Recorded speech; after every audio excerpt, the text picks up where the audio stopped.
What's up, guys? In this episode, I sit down with Aung. Aung is the double champ fighting out of one championship. He holds the belts at middleweight and light heavyweight. He sits down and shares with me the importance it is for him being a positive role model for his native country of Myanmar. He also gives you guys insights and advice on what we all should be doing now to ensure when the world goes back to normal, we're in a better spot. Stay tuned. How you handling everything? Good, I'm well, man. Just chilling with my family. It's nice for me, you know. Yeah. Everything is like stopped. You know, the whole world has stopped, but I haven't. So I've been training a lot and getting ready for what was supposed to be April 10th. Now it's supposed to be May 29th, and now it could be anytime in the late summer or fall. So. Yeah, it's I'm friends with you. I watch everything that you put up, and you are business as usual, and you have had this ability to maintain that same like childlike approach, smiling. You don't seem to you haven't strayed away from your goal task at hand, your career path to further defend your titles. Talk about that mindset and where that comes from. Just knowing, where I am, and then knowing where I've been. So, like knowing where I came from, it's a big opportunity for me. Being with one of the best teams in the world, being with trainers that believe in me and trainers that are like phenomenal. It's a treat for me. I've always wanted this situation, and now that I have it, I'm going to make the most out of it. Yeah, it was amazing to see. To fill everybody in, if they're not aware of the last fight against Vera. That video that went viral, because I've talked to you since then, but I haven't talked to you specifically about having your homeland, having those cameras throughout Myanmar of the people, your fans and your people watching you fight for the belt on the world stage against Brandon, and then their reaction for when you won, and it was a battle. When you finally got to see that footage, what did that mean to you? It's amazing, it's I'm fighting for not just myself, not just my family now. I'm fighting for my fans and my family and my friends back home. I have I as you can see from that video, you have people of all ages, both women and men supporting me and showing that my support. It just gives me so much energy, and it just gives me so much happiness for what I'm doing right now. You have little kids cheering for me, and then you have like older auntie, like older ladies cheering for me as well. So that's I have an amazing audience, so I got to make the most out of it. Yeah, also within those videos, I have the 60-second version that I think One Championship posted. You also see the incredible social dynamic, the different sort of social economic status within your country. You see people literally streaming it on a dirt floor, hitting the pots and pans, and then you see that it looked like a club of people, like a nightclub, and it's awesome to be able, from your perspective, to connect to all those different aspects. Yeah, it's a third world country. Myanmar is a third world country. We're not very wealthy. Things that we in America take for granted are a luxury things over, in Myanmar. So knowing where I come from, from a small village, it's exciting, to see people in the tea shops. There's like tea shops everywhere. People, it's not a club, it's a tea shop, by the way. But people packing those tea shops and watching me, it's like, it's a big honor for me, and that's what drives me. And that's what, even through the times of, coronavirus, I'm still training and getting my work in. So. Yeah, how's your family in Myanmar with the coronavirus? Are you in contact with them? Maybe share what, because third world country, are they getting hit pretty hard? Myanmar hasn't been hit that hard, and it could be because of multiple reasons. It could be because it's really hot over there, hot and humid over there, and it's also there's not enough testing as well, and people have other bigger problems, in my opinion, than a coronavirus. They have tuberculosis and things that are a little bit more extreme, in my opinion. Over there, that's. But right now, Myanmar is they're on a lockdown as well. They just started lockdown a couple weeks ago. So Has anybody in your circle in Florida been impacted by the virus? yeah, a friend of mine, his wife had coronavirus. He himself had coronavirus as well. Um, his wife had COVID-19. He had the old coronavirus. But they're well now. They're healthy as well. So we're very fortunate for that instance. But it's real. Coronavirus is real, and it's affected. It's affected us right now, but it's going to affect us even more in the future with our economy and stuff. Yeah, it's sometimes it's tough to think about what that's going to look like. Like, when are we going to be in front of large crowds again, if ever? I know Dana has been very vocal with the UFC. The media's just releasing a lot of posts about they're doing a fight date with a card. Are you guys getting any specific information from one about a city, a place, how they're going to do it? I'm still on schedule, supposedly on schedule for May 29th. But that's going to change, I believe, because none of the countries have opened up yet. Singapore, where our one championship is located, is still in shutdown. So we don't really know. We don't really know when it's going to open up. We don't know which city is going to be the first one that our event's going to happen. But once it happens, once UFC happens, other promotions are going to follow, and it's going to happen, and then it's going to be crazy. There's going to be a flood of fights. There's going to be a flood of events, and then that's why we have to stay ready. Yeah, so I've been, over the last year, this, I've been with a couple close buddies of mine studying. I've just been enthralled by Myanmar's rich history and also the impact that sport plays on the culture there, specifically with, your homegrown Lethwei.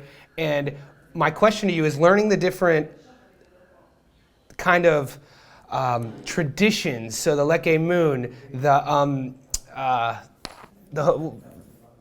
Tata, yes, Tanaka, Leke Moon, and then another one I want to ask you about was the significance with the Leke Moon and the birds of prey. Now, it's tough for me, being English speaking, getting all my information online from Western websites. Having you, a young man who's born and raised from there, I wanted to leave this space now to kind of educate myself and all of our listeners on how those traits kind of intertwined within the sport of Lethwei. Lethwei is like very traditional. It's been around as long as Muay Thai have. Muay Thai is super big. Muay Thai is big all over the world now because of how they were able to capitalize and how they were able to have a big following. Lethwei never got that to that stage. They didn't have big promotions. They didn't have big camps either. And so Lethwei failed to do what Muay Thai was able to do. Leg Kamon is like the challenge that Lethwei fighters do, and it simulates like the bird. And it's like saying how before roosters fight, they kind of get big. Their feathers get big and they start flapping. That's the same kind of style that we do when we fight. In our culture, cockfighting is also very very. It's part of the Burmese culture as well. And when we were kids, we had a lot of, as kids, we would buy those roosters and we had like cockfights. On the Western society, it's not so humane, They're little dinosaurs, though. You know what I mean? They're little dinosaurs. The roosters, if those things were 6 feet tall, humans wouldn't be caring too much if they were fighting, for sure. Yeah, they would kill you. Yeah, they would hurt you. But what I'm trying to say is it's the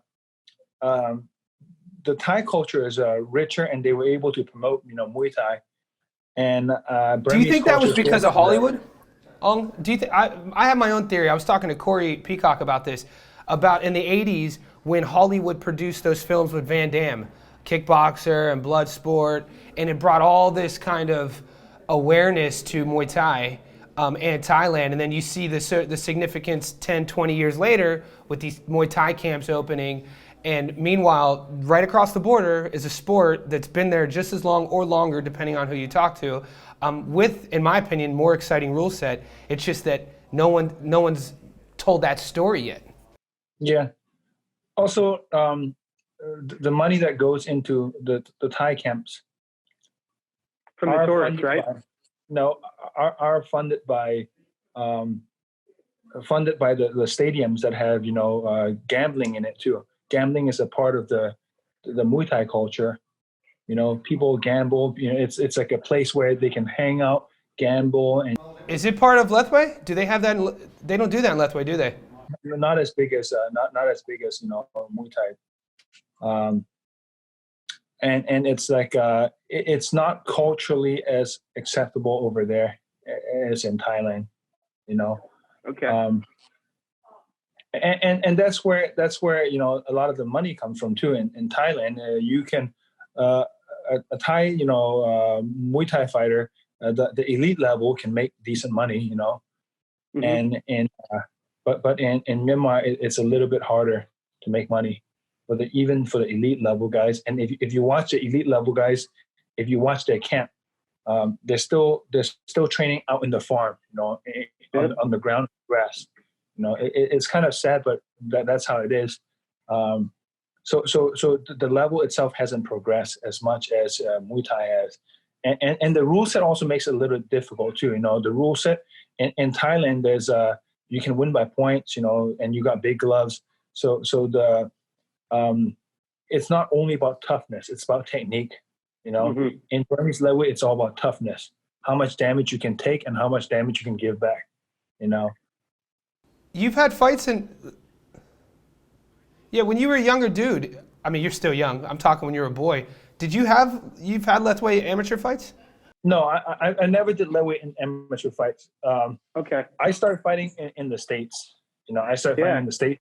My uncles did, local Lethwei fights and stuff like that. But Okay. Because Lethwei is not like it's not the same. Mm-hmm. Like in America, if a boy wants to go into martial arts, what do their parents say? Go train, go to this dojo. There's no such a thing like that in Burma. Only the uneducated, only the poor people fight Lethwei. Wow, that's it. It's good to pick your brain on these things, because I've been, like I said, the only info I'm able to get is from the internet. And you brought up two interesting points that I've yet to read about. One, the difference between Muay Thai and Lethwei with the ties with the gambling culture there. And the other one, like you said, I didn't know that it was a social, economical kind of status for the ones who do fight Lethwei being more poor. I couldn't find that anywhere. Yeah, no. A lot of the Muay Thai fighters are poor as well. They come from poor families. Most of them are uneducated, and they go into camps, and they're bought. These fighters are bought by the camps. Wow. Yeah. You don't go into a gym and you don't become bought by the gym. Yeah. I don't go to Sanford MMA, and I'm not bought by them. I'm not owned by them. Yeah, for sure. It's almost like slavery a bit. It's real different. So yeah, you're. Do you ever sit back? I know you left Myanmar in your teens, and I love telling people that you went to school to be an apiarist. Like it's one of my favorite things about you. Beekeeper, right? No, I went to school for agriculture. I was gonna get into some, because Myanmar is a third world country, and it's still like an agricultural country, So Yeah. I was gonna go back home and revolutionize agriculture in Burma, in Myanmar. That's amazing. So, yeah. Is that plan out the door? We'll see. We'll see where it goes, But it's still in the back of my head, still, Yeah. Would you ever fight Lethwei? I would love to fight Lethwei. I would love to fight Lethwei, at least one time before I retire from combat sports. In your hometown, like in Yangon? That's where it'd have to take place, man. That's where the movie takes place then. Like the prodigal son returns. Yeah, but it's not it's not something that's like it's not something that if I don't do it, I'd be sad for the rest of my life, because I've already done what I'm doing what I want to do, which is MMA. I want to be I want to devote my life into MMA, and then like I've told you before, I have kids that are training lead weight, and I'm trying to make them into high elite level lead weight fighters as well. Yeah, you sent me a video that I reposted of a younger guy, and I'm glad you brought that up, because the first time we spoke, I wasn't aware that you do a mentoring program. I wasn't aware that even though you're in America, you still have this impact on the youth in Myanmar. Maybe talk about that. Yeah, I mean, right now it's just a handful of youth. I need to eventually make a program where I can bring in talents from all over Myanmar. Right now, I only have I have a handful of guys that I'm test running to just train martial arts, because they love martial arts. They love MMA, but I want them to master lead weight first, because that's our tradition. That's who we are. And so these kids are training lead weight. They're going to school as well.